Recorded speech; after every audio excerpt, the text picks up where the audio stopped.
성령님 고맙습니다. 성령님 은혜 받게 해주세요. 우리 생활의 주변 속에서 여러 가지 이제 경고하는 그런 표시라든지 문구라든지 그런 것들이 이제 많이 보게 됩니다. 예를 들면 아주 독성이 강한 그런 약이 있는 약병이 있다면 그 약병에다가 섬찟할 만한 뭐가 그려져 있어요? 새벽부터 하기가 그렇지만 해골이 그려져 있잖아요. 그래서 이제 절대적으로 이 약에 대해서는 접근하는 데 있어서 주의를 해라 해서 그런 그림이 그려져 있기도 하고요. 여러분 이제 담배값에 보시면은 과거에는 그런 게 없었습니다만 지금은 이제 담배값에 이렇게 그림 같은 거 아니면 사진 같은 것들이 담배값에 딱 하고 이렇게 나옵니다. 어느 때는 아주 검게 그을린 아주 굳어버린 폐해 사진을 담배갑에다가 탁 집어넣고 피우는 건 자유지만 당신 미래가 이렇게 될 것입니다. 참 배짱도 좋아 그러면서도 이렇게 계속 불을 떼는 경우들이 있잖아요. 몇 년 전에 그 LA시오로 가서 보시면 베니스 비치라고 하는 유명한 그런 해변가가 있습니다. 그 해변가에서 이제 어떤 남자분이 수영을 하다가 벼락 맞아서 그 자리에서 직사를 합니다. 그 사람만 다친 것이 아니라 12명이 그 해변가에서 수영을 하다가 갑자기 불어온 폭풍과 벼락에 의해서 12명이 다치는 그런 사고가 있었죠. 그래서 미국 기상청에서 그 사고가 일어나기 1시간 전에 거기다가 경고를 했어요. 갑자기 앞으로 한 2시간 그 안에 벼락을 동반한 심한 폭풍이 예상된다. 그러니 절대적으로 바닷가에 가서 수영을 하거나 그렇게 하지 말아라. 이게 이제 대피 명령의 경고를 보냈죠. 근데 그 경고를 듣고 나서 사람들 생각 속에 뭐냐면 뭐 괜찮겠지 뭐 별일 있겠어. 그러면서 수영하다가 그 남자분은 그렇게 축사를 했고 12명이 다치는 그런 일이 있었어요. 여러분 하나님의 말씀을 보시더라도 하나님께서 우리에게 계속 그렇게 경고를 하세요. 동생에 대해서 악한 감정을 가지고 있었던 가인이 있었잖아요. 창세기에서 우리가 만나는 사람이잖아요. 그때 그 가인에게 하나님이 이제 경고를 하세요. 창세기 4장 6절에서 7절입니다. 뭐라고 경고를 하시느냐면 네가 분하여 변함이 어찌 되느냐. 네 속에 지금 악한 감정이 가득하게 지금 차 있는 그 자체가 지금 어떻게 된 거냐. 그러면서 하시는 말씀이 죄가 너를 원하지만 너는 죄를 다스려라. 그러니까 하나님 이렇게 워닝 사인을 준 거예요. 경고를 하나님 그렇게 하셨는데 이 가인이 그 경고를 무시하고 결국 자기의 동생을 죽이는 살인 사건을 범하게 됩니다. 하나님의 경고는 몇 가지 속성이 있습니다. 뭐냐면 하나님의 경고는 우리를 사랑하신다고 하는 표현입니다. 사랑하지 않으면 경고할 이유가 없습니다. 그래서 시간마다 하나님이 말씀으로 우리에게 경고를 하시고 성령으로 경고를 하시고 기도를 통해서 경고하시고 또 하나 환경을 통해서 하나님이 경고를 하시기도 하고 또 하나 이 하나님의 이 경고는 우리를 향한 하나님의 관심이에요. 사랑하시고 관심이 있으니까 경고를 하시는 거죠. 또 하나 이 하나님의 경고는 우리 인생의 새로운 출발의 기회입니다. 그 경고의 말씀을 귀담아 듣고 그 자리에서 돌았으면 역사가 있는 것이고 돌았으면은 살림의 복을 받을 수 있는 것이고 그 경고를 무시하고 그냥 뭐 아무 일이 없는 것처럼 고집스럽게 그 길을 계속해서 가면 그 경고를 무시한 대가를 누가 치르게 되는가? 내가 치른다 이 말이에요. 오늘 예레미야 4장에서도 하나님의 경고의 말씀이에요. 11절에 보시면은 그렇게 이제 경고의 말씀을 하십니다. 그때에 이 백성과 예루살렘에 전할 자가 있어서 그때가 바로 어느 때냐면 하나님의 심판이 임박한 그 순간입니다. 여기에 이 백성, 바로 유다의 백성이죠. 그리고 예루살렘, 바로 그들에게 전할 자가 있다. 여기에 전할 자가 누구냐면 선지자라 그럽니다. 또는 예언자라 그렇게 말씀을 하시는 거예요. 여러분 시대마다 하나님이 하나님의 사람을 세우셔서 하나님의 말씀을 전해주시는 거예요. 그 말씀이 나에게 들려오는 것이 축복이에요. 여러분, 하나님의 말씀으로 들린다고 하는 것은 이미 내 안에 성령님이 계신다 그 말이에요. 성령이 계시기 때문에 성령의 음성이 내 속에 들어오는 거예요. 또 하나, 그 음성이 내 속에 들려왔을 때 그때 내 안에서 아멘의 반응이 나오고 순종의 반응이 나오고 그 말씀을 붙잡는 믿음의 거룩한 역사가 이루어지는 거예요. 여러분, 하나님의 말씀으로 들리는 순간 이미 그 말씀은 내 속에서 역사하시는 거예요. 그래서 여기에 이제 전할자가 있어서 뜨거운 바람이 광야에 있는 11절이에요. 헐벗은 산에서 내 딸 백성에게 불어온다고 하리라. 이게 하나님이 증거하는 워닝 사인입니다. 경고의 메시지예요. 그래서 하시는 말씀이 바로 이것은 키질하기 위함도 아니고 정결하게 하려 함도 아니다. 그러면서 이제 하나님이 이 경고의 메시지를 여기 이제 특별히 11절에 보시면 내 딸 백성이다. 하나님이 얼마나 그들을 사랑하시면 내 딸이다, 내 아들이다, 내 백성이다, 그렇게까지 말씀을 하시잖아요. 그러면서 그들을 사랑하고 그들에게 관심이 있고 그들에게 새로운 살림의 길을 하나님이 주시고 싶어서 하나님이 지금 워닝 사인을 그들에게 주는 거예요.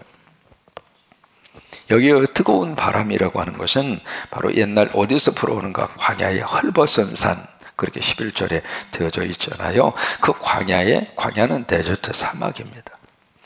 그 사막에서 불어오는, 그것도 특별히 헐벗은 산, 옛날 번역은 자산이라 그랬어요.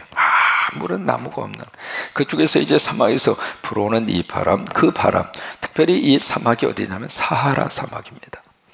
사하라 사막에서 불어오는 이 바람을 뭐라고 이야기하느냐면 열풍이라고 그래요. 열풍. 이 열풍이 한번 불어오기 시작을 하면 거기서 자라고 있는 모든 식물들, 풀 한 포기까지라도 완전히 다 죽어버리고 맙니다.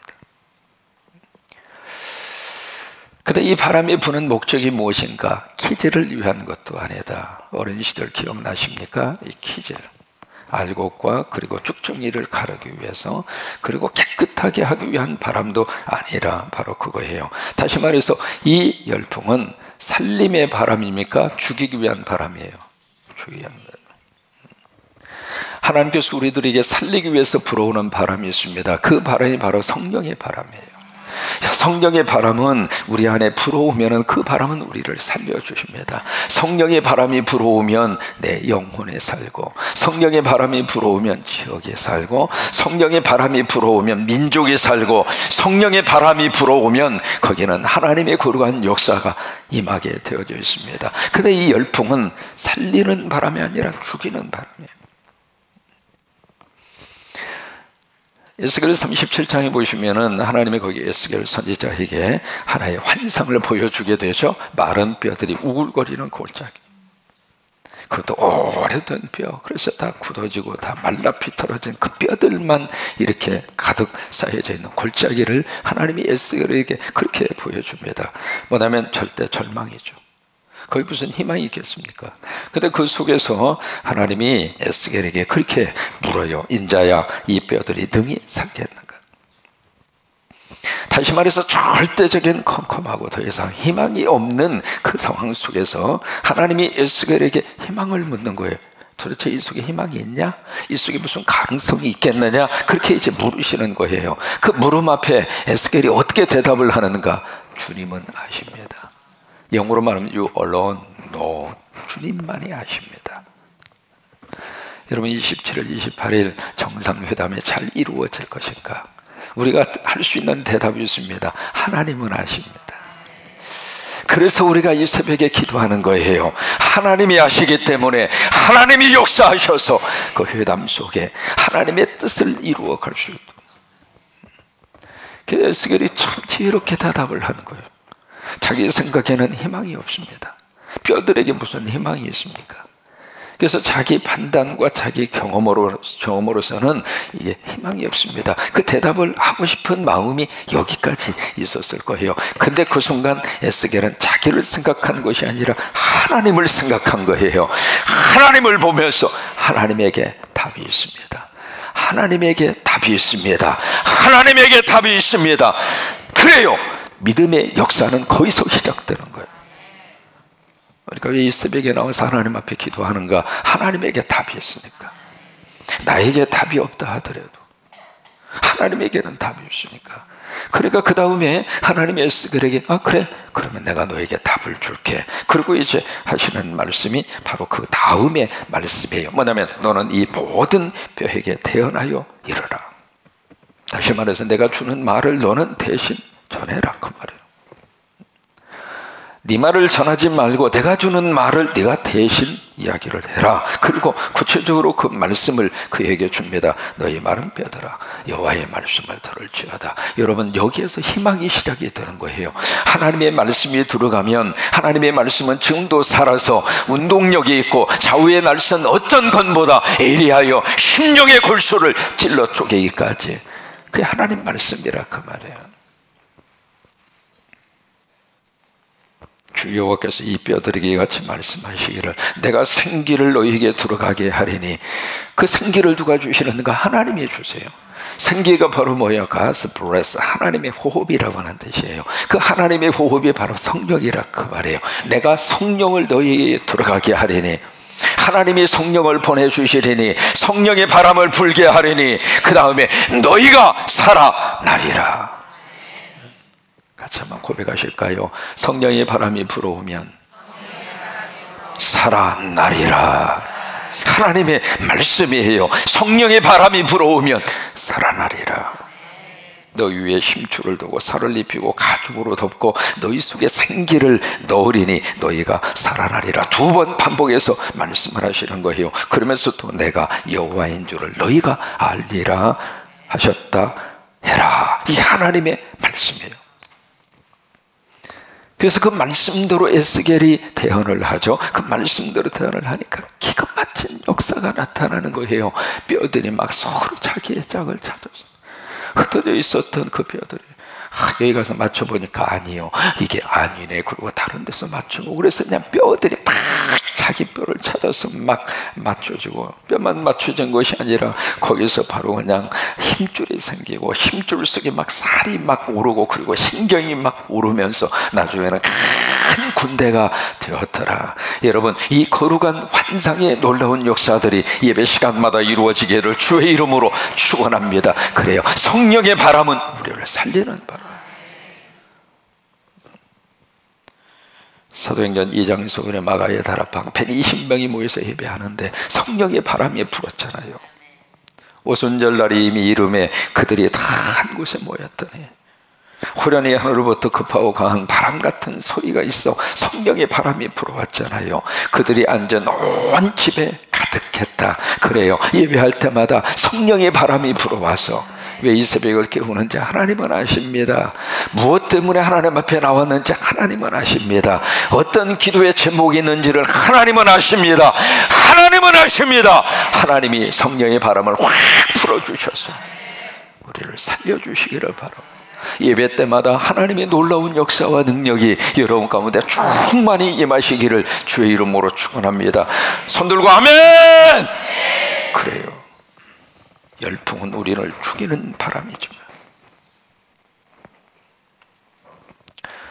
이 열풍을 가리켜서 요나서에서는 동풍이라 그렇게 표현을 했습니다. 지금 여러분 그 미국의 그 워싱턴주의 시애틀이라고 하는 거기에 눈폭풍 마야라고 하는 게 막 불어 지금 찍혔습니다. 기록적인 지금 눈폭풍이 휘몰아쳐서 워싱턴주 그 시애틀 그쪽 지역에 비상 사태를 선포를 했죠. 적설량이 이제 한 30cm 정도가 이렇게 모였는데, 그 시애틀 지역은 겨울에는 비가 오는 지역입니다. 눈이 쏟아지는 지역이 아니라. 그때 비가 오는 그 지역에 눈이 지금 한 30cm, 어느 지역은 1m, 1m 50까지 지금 올라갔거든요. 이게 지금 50년 만에 처음 있는 일이에요. 거기다가 정전 사태까지 일어나서 세상이 지금 그쪽 지역은 완전히 그 벨트 지역이라고 그래가지고 중서부 그쪽 지역이 완전히 지금 미국이 그냥 그런 상태 속에 지금 빠져 있습니다. 여러분, 자연 속의 자연의 현상을 통해서 하나님이 주시는 경고입니다.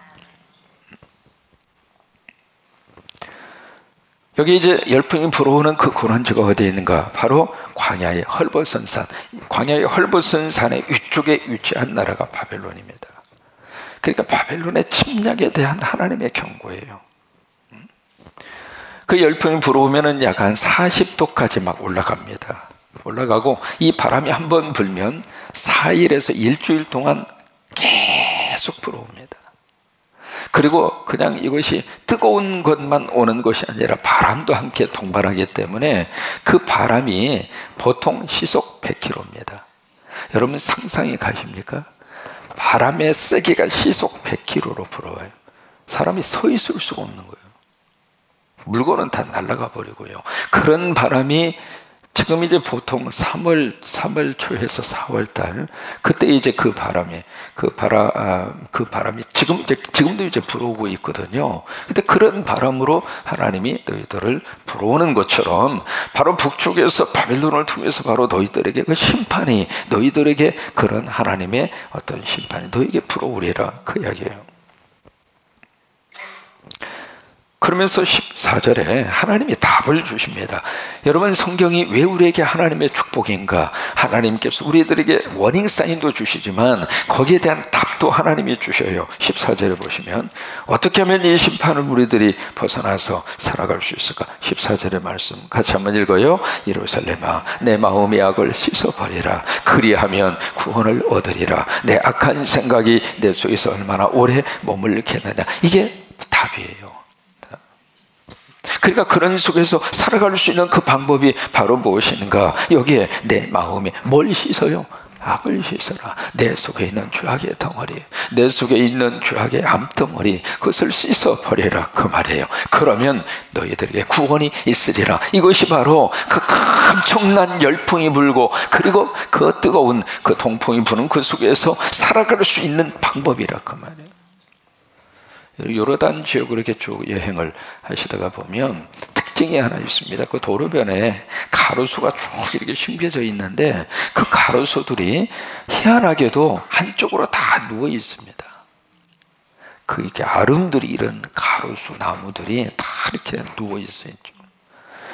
이유가 뭘까요? 이쪽에서 바람이 너무 세게 불으니까. 말이 그렇지 시속 100km 그 이상의 그런 강풍 이런 것들이 시도 때도 없이 이렇게 불어오니까 이 나무들이 살기 위해서 이쪽에서 바람이 불어오면 이쪽으로 이렇게 쓰러져 있는 거예요. 거의 대부분 나무들이. 그게 그 나무가 살 수 있는 비결이에요. 만약에 이 나무가 바람이 불어오는 방향을 향하여 그래? 네가 이기나 내가 이기나 해보자 하고 딱 버티고 서 있으면 어떻게 될 것 같아요? 뿌리채 뽑히거나 아니면 뭐 부러져 버리거나. 그런데 이 나무들이 그 속에서 생존의 비법을 찾은 거예요. 아, 여기서 내가 살려면 자빠져 있어야 되겠구나. 자빠져 있지 않으면 내가 죽는구나. 그 나무들이 그 지혜롭게 그래서 엎드려 있는 거예요. 엎드려 있는 거예요. 엎드려 있는 거예요. 여러분 하나님의 심판이 우리에게 몰아왔을 때 영적으로 우리가 살 수 있는 것은 엎드리는 거예요. 엎드리면 지나가요. 엎드리면 지나간단 말이에요. 엎드리지 않으면 그 심판의 뜨거운 그 바람에 의해서 내가 죽는다 이 말이에요. 근데 이 엎드린다라고 하는 말 이게요 영어로 표현을 해보면 너무 귀한 의미를 가집니다.